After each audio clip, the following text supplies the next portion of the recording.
Have you ever wondered where like fear came into your life? Was it something that a parent said to you? You're stupid. You're dumb. Why did you do that? Didn't you think about it? Aren't you thinking? Right? Maybe you lost a fight. You're a loser. You lost.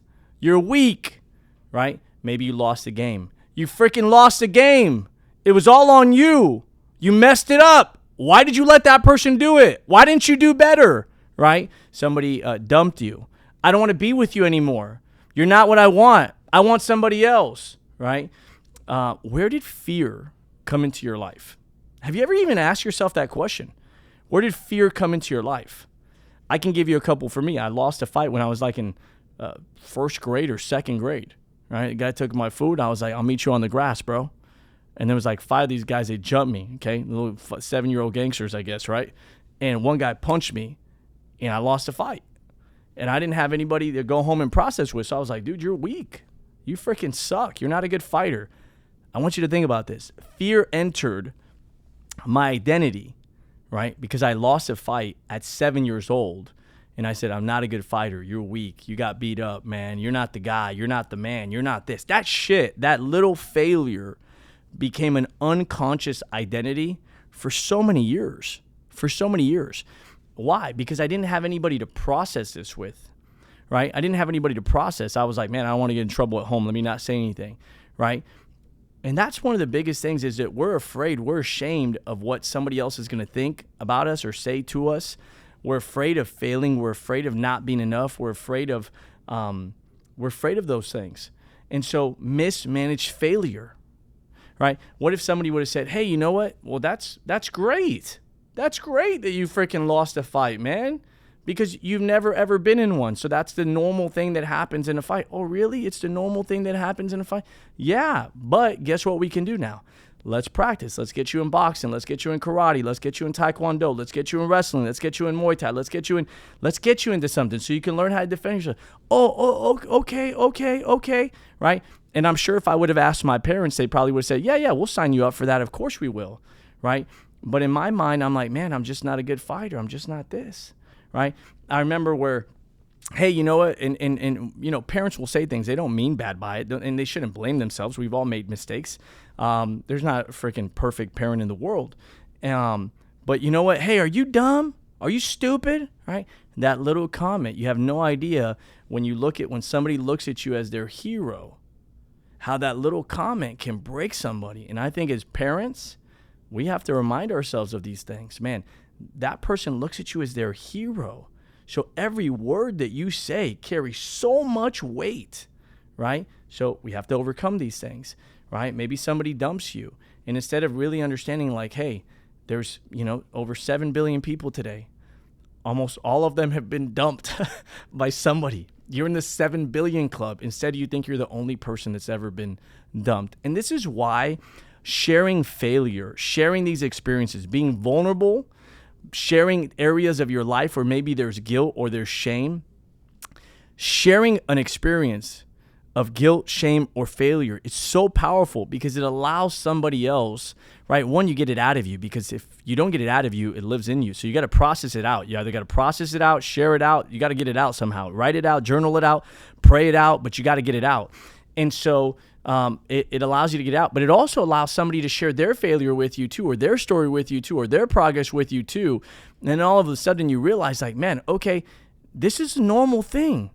And I get involved in sales and I realize you want a high failure quotient. I'm like, why would you want to fail a lot? Because the more you fail, right? The more you fail, the better you get. I'm like, yeah, that makes sense, but failing sucks. I know it sucks. So if you're going to suck, why not suck faster? Why not fail faster? Okay, that made sense. So I go through, get all these rejections, fail. And I was able to redefine this experience that came into me as fear. And I was able to understand that, man, fear, right, is a normal emotion when you're uncertain of an outcome and you're judging yourself and you expect perfection. So if you understand that your job is to try, right, then you're proudful of your effort, your contribution, you're trying, right? You're fighting, you're trying, you're showing up, man, right? And then you understand that instead of perfection, it's about progress, right? That, hey, you know what? I'm going to screw this thing up a bunch of times, but can I learn from every failure? And that's the other part, because you just keep failing, eventually you'll figure it out. You can keep failing, and if you don't process failure, you will not figure it out. You'll just keep failing, and eventually you'll quit. So after every phone call, because we do insurance and we do investments and we would sell, and after that phone call where that person would tell me no, I'd be like, okay, George, how was your introduction? Were you positive? I wasn't. My energy was off because I've been making so many calls. I was just going through the motions of it. Okay, remind yourself, great attitude. Walk around before you make calls, man. Get up, listen to a song. Remind yourself of your intention. Man, what was my first question? That was a weak question. You asked a weak question. Man, okay, ask a better. Well, what is a better question? How could I ask that better? Man, but that's so salesy. Okay, so how can you ask it in non-salesy? And you process this failure, right?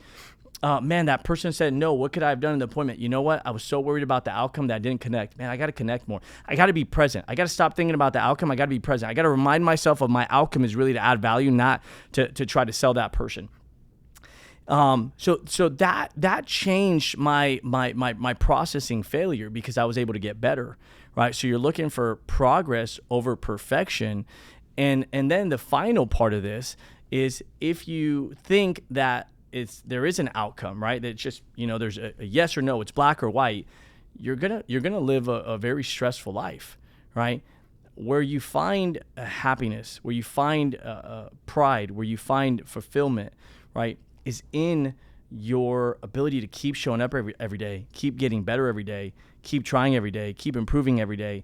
And then eventually you're like, man, you know what? You start laughing at yourself more, right? Like, oh my goodness, I've been taking myself too serious for way too freaking long in my life. I'm 37 years old. I've been taking myself so serious my entire life. Everything's been so damn serious. Why? Because I was looking for perfection.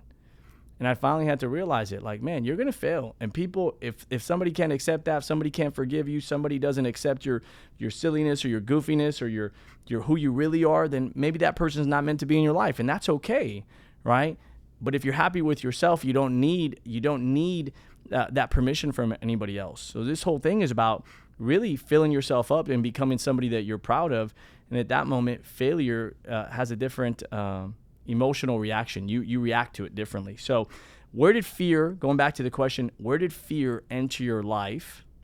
We did another video on what story you're telling yourself. That'd be a great video to go watch if you watch this video. Where did fear enter your life? And how was that mismanaged experience? How has that mismanaged experience, right, stuck with you?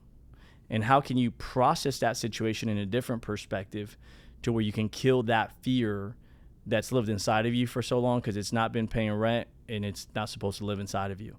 And I love what John Gordon says. He says, that's not from God because you wouldn't choose it for yourself. You wouldn't choose to be fearful, right? And so I hope this video helps some of you guys get past that. I know that that's something I've struggled with my whole life and still today. It's a smaller percentage, the smallest it's ever been, but it's still there and I'm constantly working on it. And I want to encourage you that you're not alone, that you can keep working on it too. So if this video added value to you, please subscribe and we'll see you on the next video. Take care, everybody.